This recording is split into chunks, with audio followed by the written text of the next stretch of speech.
Eremos, I think it's fair to say, has attracted many people who found themselves on the fringes of institutional religion. What would you say, drawing on your own experience, about being displaced or on the edge? Thank you. Thank you for that introduction. And I think as a migrant myself, someone who comes from multiple cultural identity, and then having to also adopt new identities or adapt to new identities, um, you see things as an outsider as well as an insider.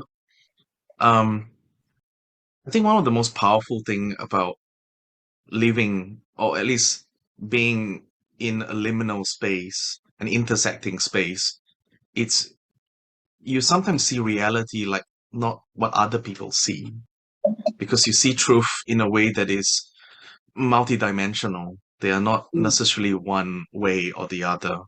And I think there's something about those who live or are able to navigate in these spaces. I think they see reality as it is, as a larger, as a reality, uh, and not necessarily needing to be optimistic or pessimistic. Something about the place in the margins, the fringe, it becomes, or the place of exile, the place of the desert. It becomes a religious demilitarized zone, a DMZ of its sort, where all that noise and wars, different cultural wars, it's not as important. The liminal minoritized spaces become intersectional places of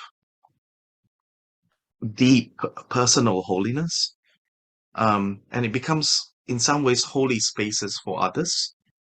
Um, it's places that if if you dare to touch your own if you dare to touch your own suffering, as you're open to the suffering of others, something about your heart and your eyes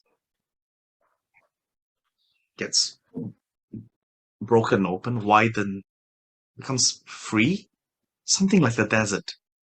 Then you become sanctuaries of freedom, and you no longer need to be addicted to certainty, to absolutes, to dogmatism, to binaries, to dualism.